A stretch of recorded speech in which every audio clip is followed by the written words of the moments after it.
Okay. Okay. So here we are. We're in Orinda at Europa Deli. Europa. And this is lunch with Sean Posadas, everybody. Hey. Old buddy of mine and everybody's. Yeah, I guess. We're all friends, a big circle of friends. Yeah, exactly. So we got our lunch. We're gonna eat and talk, and probably talk with our mouth full. Right, like I saw, you got you and Rob doing that, so Food's flying everywhere, exactly. So anyway, okay, so it's Saturday afternoon. It's not too hot out there. It's kind of nice drive in. So let's get right to it. So first question that the public really wants to know is, when and where did we meet? Brian was the link that brought us together. He often is with. Yeah, exactly. I was thinking about that before I came in to do this. He was the obvious link. But it was soon though. Because you guys you're neighbors, right. So I met him and I immediately met you. It wasn't like I met you Right. further down the road. He and I lived across like a block and a half away from each other. Walked to each other's And I house. found you on BAM, in BAM magazine. I believe so, yeah. Or vice versa, I can't remember. That was like 85? 80. I was like 18, 19, something like that. You were 19? Yeah, just graduated high school. The local guys I was playing with, the different group of musicians I was playing with, just kind of disbanded or weren't moving in the direction I wanted to go, And so I guess that's what it is. I put an ad out, kind of ad in BAM looking for other musicians, and I had just gotten a car. It's Union City. It's doable from Oakland. But that was 84, 85 then? At least, yeah, something like that. Yeah. So so Brian got you and me together in the same place, in the same garage, and we started playing, Right. learning songs, covers, and we did originals too, which was fun. So that brings us to our next question: how many bands have we done together? So, Well, did that band have a name? It was just a trio, right? IOU. IOU, thank you. Yeah. Just the three of us. We did 2 or 3 gigs We did some gigs. We opened for the Persuaders at the at Weeks Park right. before they were Babylon AD. That's right. And Cinderella was on that bill too. Local Cinderella, not the New Jersey Cinderella. I actually like the Persuaders better than Babylon AD. I've gone record to sing that. Sounds That's kind of cool. weird. No, that's cool. It was changing time, so music was shifting into that. So we did IOU. You just played in Bonstone 2 years ago, which was there something in between there? Because we tried doing a couple of things. We tried doing a studio band. We did a studio band with Ray. That's right, with Ray Coyar. He's going to be on the show soon. We didn't have a name for that. That was just recording stuff in my house, and that was fun. We just whatever came out of our fingers went onto tape, and that was fun. Yeah. And various cover bands, but I think it was more me filling in. Yeah, you did a couple of things. Yeah, with like Ray Merrill couldn't do a gig or Mickey. Right. Yeah. But we also did some demos at my old house. It was you and Brian and me and Elena. That's right. And her sister.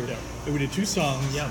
And I found them, and the sound quality is pretty bad, but the songs are cool and the playing is pretty good. Yeah. So there's a little bit of give and take there. That was kind of like that was like your first try realm into and for being a producer. Yeah. It was kind of your. Yeah, I guess you could say that.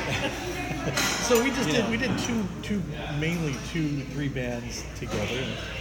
And that was answer to question number 3, named them. So we did IOU, we did the band with Ray with no name, and you were in Boston.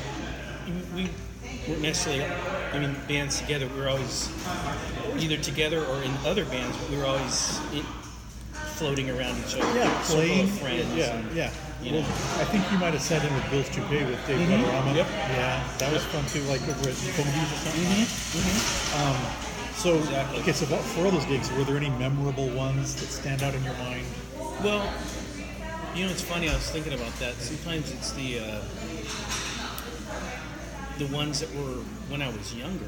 You think when I was older, you know, yeah, there were some memorable ones, but it was the ones like when we played at the Mormon Temple, you know, at the the fair, and just the silly little stuff. You know, when you're young, you're just going along with it, but when you look back, you think about how cool some of the. That was a fun gig. It was outdoors on a big stage, a really bad PA, but we got our message across. Right. And Carlos, my buddy Carlos, videotaped that. We have almost the whole thing on videotape. Right, and I have a lot of pictures from it. Yeah, a lot of pictures. And Matt Ulrich is my guitar tech. Thanks, Matt. Your guitar tech. If you even see this show. Oh, he helped me switch guitars and stuff. Yeah, totally. Okay. Oh, no, that was a funny gig, too, because that was kind of a point in time when I was changing to... wanted to start playing a smaller drum set. I don't remember this, but throughout the gig, I'm not lying, every song I take a drum off. I had the Neil Peart, the total Neil Peart setup, and I just wasn't comfortable. And during the gig, I was removing That's cool. drums, and by the end of the gig, I was Ringo Starr. I started as Neil Peart. It was so funny. I have pictures of that. That's cool. I remember there was a clear snare or a clear tom-tom. Right, yeah. That's back in the day when kids wanted to have a Neil Peart drum set. Yeah.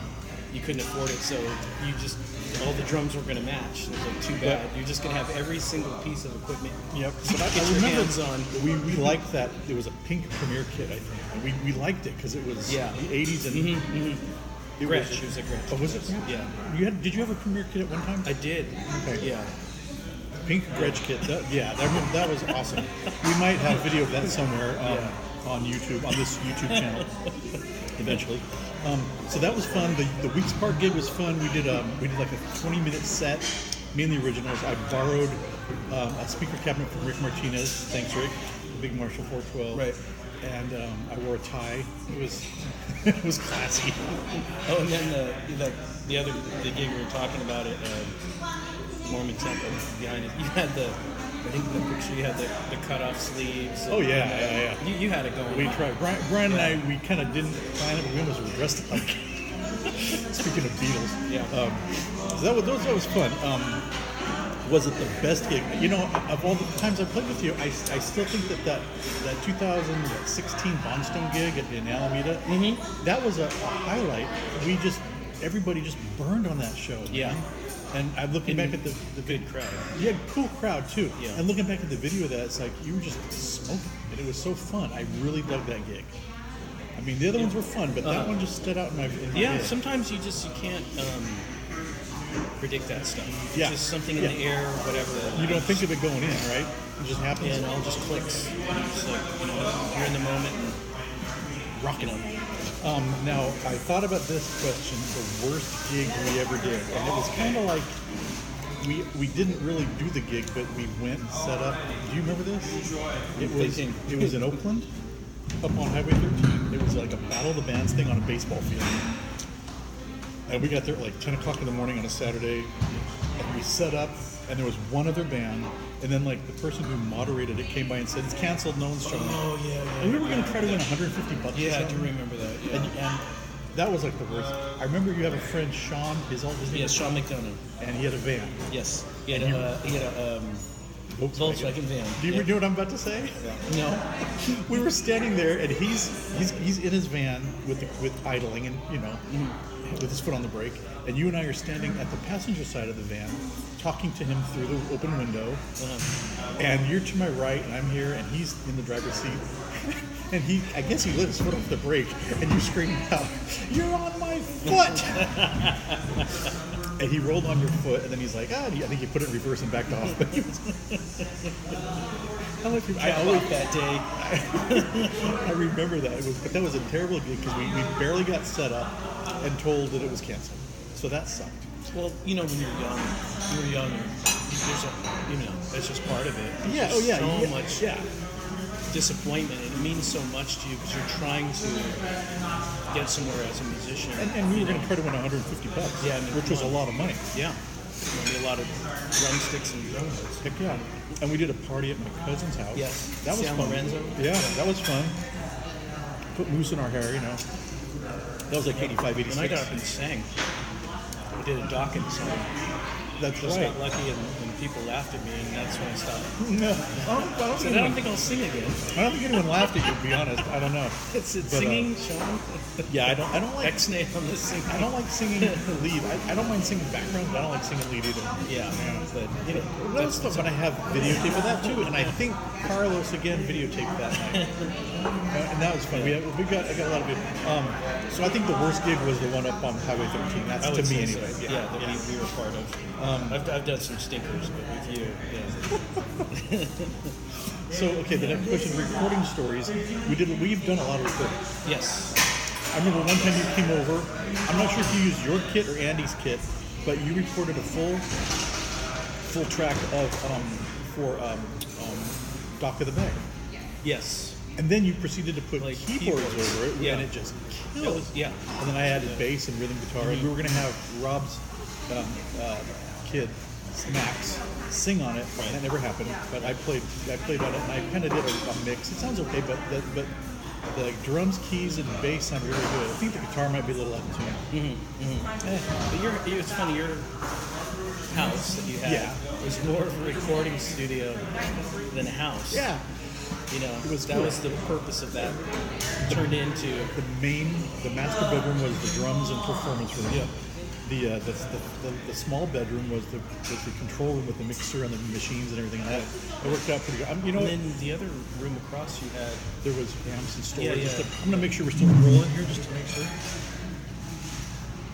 Okay, yes, we just hit the 11-minute 45-second mark, so we're doing good. But yeah, and then we also recorded a lot at your place in Pleasant Hill. We got right over there. We tried one of my songs that didn't work out so great because it's just I don't know, man. The way I write songs is like. So it doesn't end up good because it's not a strong, solid piece of work. So we're just gonna like record what I had in my mind. It's like mediocre. I mean, as far as the strength of the song, not the playing. Right. Playing's fine, Right. You know, good tones and stuff, but the song just it will never go anywhere. But we did have some. We recorded quite a few songs at your place. There was one song we did. I think Rolando sang. Yes. That was a cool song. Yeah. I like that a lot. I brought my Les Paul over, Yep. and that was cool. Yeah. And we got more ideas to come. I hope so. I hope so too. Probably most To likely in follow. Pleasant Hill, because I don't have the studio anymore, which is fine. I don't mind that. I sold all that gear; it's going obsolete. Does anybody need an SPX 90 anymore? I don't know. What year is it? It came out, 86, I think. Yeah. That was the shit. 1986. It was the thing Yeah, you get. exactly. And I used that thing all the way through the 90s too. So are there any audio video of it that you wish you had? I mean, I might have some that you don't have. Probably. Like I have the Mormon Temple gig. Okay. I've got. Did you? I think you gave me stuff from that Alameda. Yeah, That was the funniest thing because there was cameras everywhere. There were, yeah. I mean, everywhere. Yeah. There's a GoPro. Yeah. Rob had a bunch of them on stage. That was funny. Yeah, and people in the audience and stuff. Exactly. Yeah. I think the more modern.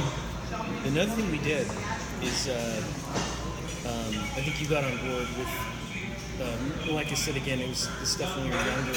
For some reason, it seems to mean more to me now. Was that we played at the that restaurant in Hayward by the mall, Casa Carlitos, is that what it was called? Who played at that? We had Jimmy Clark? we call it a residency. You know what I'm talking about? That Mexican restaurant? Yeah. Near Stockholm. And it was at one point it was like Jens, it was named Jamie, and Brian, and me, and there was another guy playing guitar. And I did sound and I one think night. right, and I think we got rid of. I can't think of his name. The guy who was playing guitar. He was friends with Jamie and Jens. I don't know. Yeah. And I think you took his place. Is that Ingve that took his place? Ingve? Yeah. We'll just call him Ingve for now. He took his place, but that was really cool. I want to say it was every Wednesday night. Wow, I see. And that was like for a whole summer. I don't even remember. Man, that Honestly, I was don't cool. remember that. You I know, remember. once again, I'm like 18, 19, and they just let us play. See, Like, we went in there and just... I remember doing sound one night, but I don't remember gigging there, to be honest. Okay. Maybe there's something that'll draw my memory, like a photo or something, but I don't remember. It was neat. It was a lot of fun. And that's that's what you want to do. You want to be able to play all the time. Mm-hmm. And then it dries up. Yeah. The gig dries up. Yeah. But that was kind of neat. I forget how we got that, but anyway. And Jamie's doing country up like in North Bay. He's recording albums and stuff. Okay. Yeah, I think I heard that. Yeah. Yeah. Pretty cool. So recording more any of the video audio that I have or I don't have that I wish I had. I kind of wish we had video of the Weeks Park show. Mm-hmm. Yeah. That would have been cool. That would have been cool. And Brian said that his brother Michael would have done it had he known. Okay. Oh wow. Once again, the TV show. Oh my TV God! show. I forgot all about see, that. That's what I mean. It's just stuff is the cavities. Yeah. So Brian's brother Michael K. Jackson, did the TV show in Newark Cable, I think it was, and it was called Nightfall with Michael K. Jackson, and the house band was Sean, Brian on bass, Elena Pactican on guitar, and me on guitar, and we played the theme song. We played them into commercials and out of commercials. We played the closing theme, and then obviously that's on. That's all on video. Yeah. That was a fun show. And it's just like a local Cable access. Yeah. He did like 6 or 8 episodes, maybe 10. I don't know. And we every Tuesday or Wednesday, whatever it was, we'd go and we'd set up and get line checks and stuff. And it was like, I dug that because the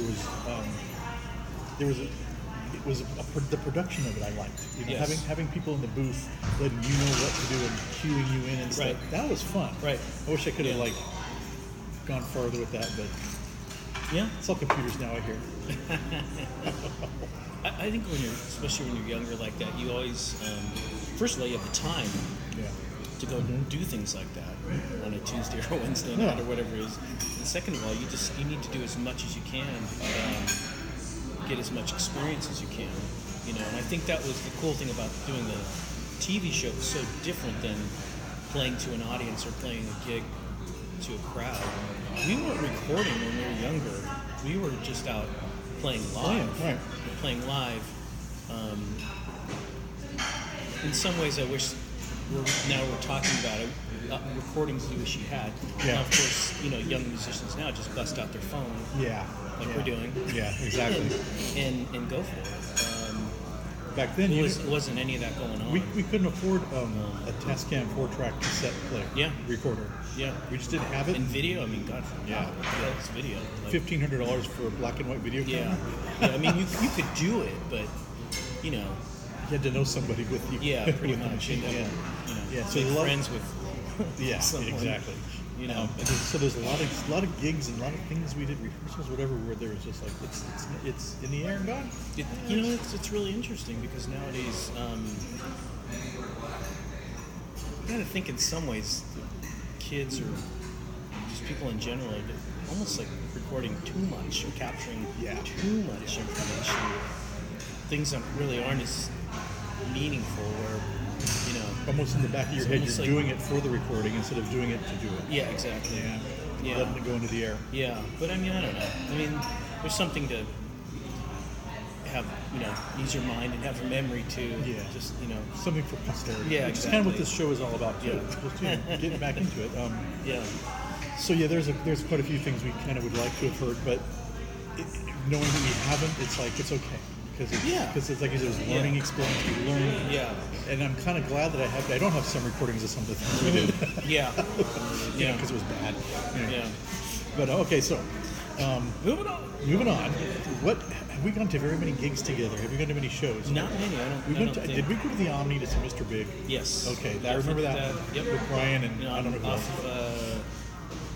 It was a Telegraph, you know? Yeah. The Omni. That guy owned it an 80. Yeah. Forget his first name. Big place. Yeah. And it was like a big band.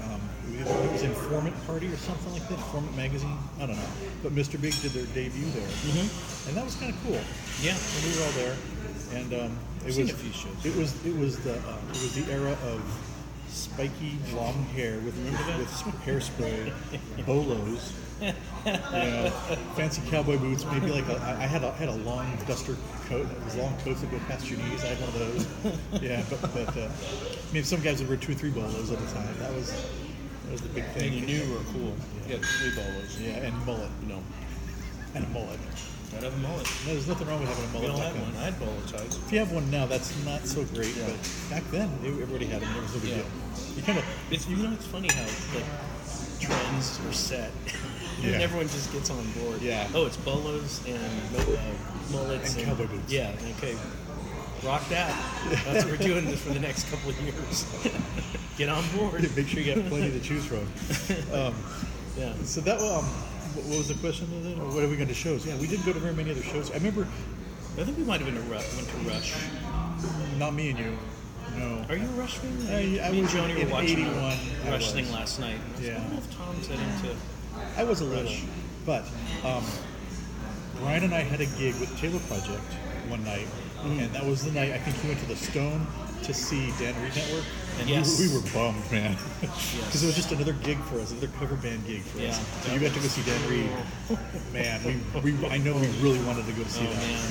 But did you go with us to the Stone to see anybody else like Go West or anything like that? No. Okay. I went to see Eric Johnson with Dave Guadarrama. That was fun. And I went to go. Oh man, I went with. Speaking of gigs, one more with Dave. I went to the Stone to see Stevie Salas with Dave Guadarrama. There were like 7 people in there. It was terrible. I mean, the show was awesome because his band. It was a 3-piece band. They were killing. But there was nobody in there. I guess there was no promotion on it. But you and I think we went into one. Oh wait. Toto. Shoreline, not Shoreline. Great America. Great America. Yeah. Who wasn't there? Pretty much. Just pretty much every musician I ever knew, and I worked in a guitar shop. Yeah. So I knew about 3,000. I mean, that was We were all there. Everybody. It was just. You could walk. It was before the show. You could walk to your seat and you'd say, "Hey man, hey, what's going on?" Yeah. Yep. You'd see people you know just in the. That was a cool Toto. show. Like, yeah, exactly. Which brings us to our last question. Okay. Because we're running the network is saying we're running out of time. We're getting our producer Joe back there. And giving us the. Tim the sound I man. like when you and Rob would do your show. Yeah. Like, oh yeah. How are you guys doing in the sound in the truck? Down the street. We fired them. They would always get like drunk after we finished instead of getting drunk before the show. Right. If they had gotten drunk before the show, it would have been a better show. Well, it's a good show. Yeah. But they could have done so much more creatively. So we just fired them. So unprofessional. Yeah. Not cool. Yeah. See if they work in this town again. So as far as this then. Bands and groups and stuff that we have in common. So way back then, it was like Toto. And Steve Smith had just done Vital Information, so we were into that. Mm-hmm. Yep. And then you started getting into like Yellow Jackets and stuff like that. And I followed suit with Larry Carlson and all that. And then we just keep progressing. That's a good point though, because we're talking about Ray and Brian, and I think we would just find bands on our own and we'd fire it off to each other, like Honeymoon Suite or Go West or Level 42, and you just, like maybe someone I hadn't heard of, we'd turn each other on to Hughes Thrall. Yes. Which I heard from Andy. Yeah. I told Brian, and he told you, I guess. Exactly, yeah. That's what I mean. You just feed each other, and then that band becomes your newest favorite band. Dan Reed Network, whatever. So it all kind of, and once again, you have to do it that way because there was no YouTube or promotion. No internet, like that. We had to tell each other what we heard, Yeah, it was if you went to a record store. Go to Berkeley on Bar. Whatever. Buy about 10 used LPs. Right. And listen, that's how I discovered. It was all word of mouth. All word of mouth. We bought, I remember buying the first Journey album used on LP from Berkeley. Like this is before, 3 albums before Steve Perry. Wow. We all done it. Yeah. Incredible.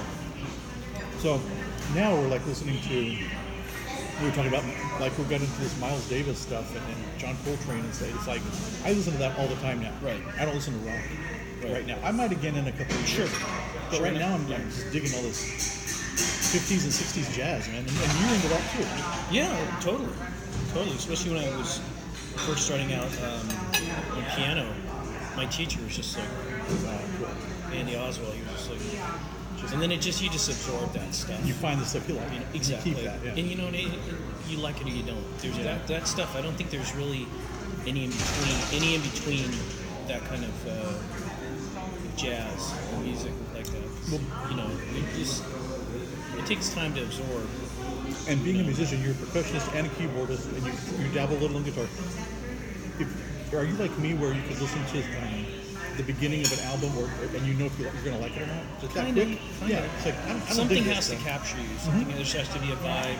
Something capture you. But sometimes, man, if something just not there, or it's just so weird. You just gotta. Yeah.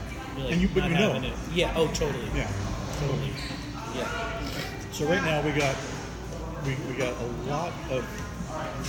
lot of stuff in common from the stuff that I really don't listen to much anymore. The rock stuff, the jazz stuff, the fusion stuff. Mm-hmm. I've been trying to get into more like Return to Forever and stuff like that. And it's a little out there for me. It is. I'm digging it. It's on the edge. Of out there.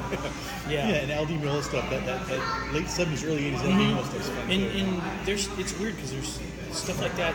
You always say you have to be in a mood to listen to that. And you really do.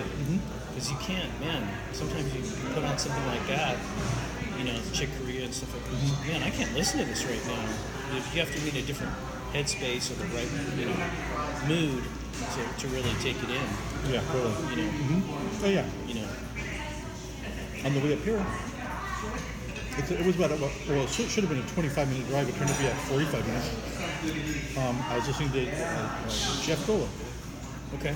Yeah. Great for driving, you know. Yeah, exactly. Okay, so this is the end of the episode, but it's not the end of everything else because we're going to be like working again in the studio, and who knows if we'll do a gig, I don't know, but we want to do a lot more recording, so maybe we'll post it somewhere and get it done. Yeah. So anyway, thank you for watching Lunch With here at the Europa Deli in Orinda. Great turkey sandwiches, that's chef salad. And it's a great atmosphere, so come here when you can and have a good bite. Okay, so thanks for watching. Thanks for having me. It's been a pleasure. And a treat. And say hi to the gals at home for us. So the gals, yeah, the little angel Zoe and the beautiful Joni. Definitely say hello to them. Hi, miss ya. And I'm sure I'll be over there again soon with him in the studio making noise. Either acoustic instruments or electronic, where only we can hear it, because we do both of that, right? Exactly. Good. Okay, so thanks for watching. We'll have another episode in a couple of months. This is the second. We're going to hopefully do 3 and 4 exactly before the end Finish of the year. Out the year. Yeah. Exactly. Okay, thanks again, and we'll see you guys soon. Bye.